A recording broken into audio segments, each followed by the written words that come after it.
Out here today with the Nikon Z5 and the 85mm f1.8s again. Trying a different area, see if there's more color potentially. I have the max lens mod on the GoPro today.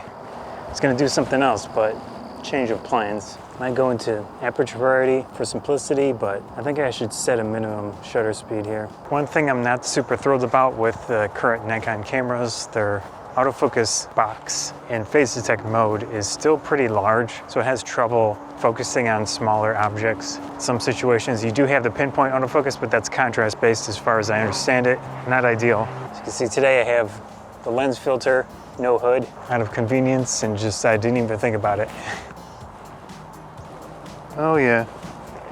Thing is, when you're looking up, looking around for photos, you don't look down and see dog on the floor. One thing I like to do sometimes is focus closer to me so that I can blur out the background, give it a really smooth, interesting look. You still see a little bit of detail, of course, depending on the aperture, but I think it's an interesting option to use with the nature stuff. Especially useful with the longer focal lengths like this. When I'm using a viewfinder, obviously having the hat forward doesn't work so well. The weather is at that point where it's very comfortable, although I think it's potentially gonna rain. I can feel it. I like this. Some unique interest to it. Am I too close? That's the question. Some cameras, they want you to use the screen to focus, but having a little nub joystick is so much better in many situations. Very beautiful today. That's interesting. There's a pine cone hanging there. There are definitely situations where it doesn't like closer up subjects, thin branches. It doesn't know what to do. I'm still very undecided on the Nikon Z stuff, but it has its benefits. When I think about the Z5, it's lower cost. It has the benefit of being really nice with manual glass, adapting lenses. So in addition to that, there's just a lot of added benefit. And actually I've been using it for webcam stuff too, as a second perspective. Just drag my foot so that it kind of scrapes against the ground and hopefully gets rid of that dog stuff. I'm guessing a lot of those trees are probably not the type of trees we're looking for. This is not the type of tree we're looking for. It's a little bit orange. Go for that. I'm always up for some orange.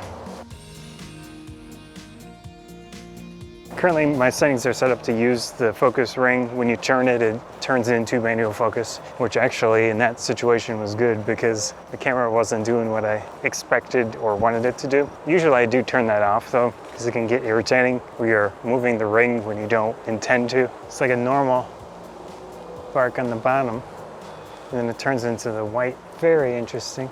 Find something that gives me a little bit of interest. Make that the subject. So this tall one is a good subject. We'll go for that. These f1.8s lenses from Nikon are simple, to the point, high quality. We'll see how they last years to come, but image quality definitely looks good. Autofocus motor is not super fast. Totally usable. You put some effort in, learn how to use it, it works. I was happy with my cosplay photo shoot in the Z5, the 50 f1.8s. So we've got AFC, priority selection, we've got release and focus. I have it set to focus. I don't need it to release constantly, I need it to focus properly. So if there's some little delay or whatever, I prefer that to having a missed focus shot. Maybe there's some situation that it's good, like sports or whatever, where you're taking a lot of frames, but Z5 you're not gonna be taking a lot of frames anyways. Helps if I turn on the camera. That was a fun photo walk with the Z5 85mm f1.8s. Subscribe for Banzai. If you enjoyed the video, thanks.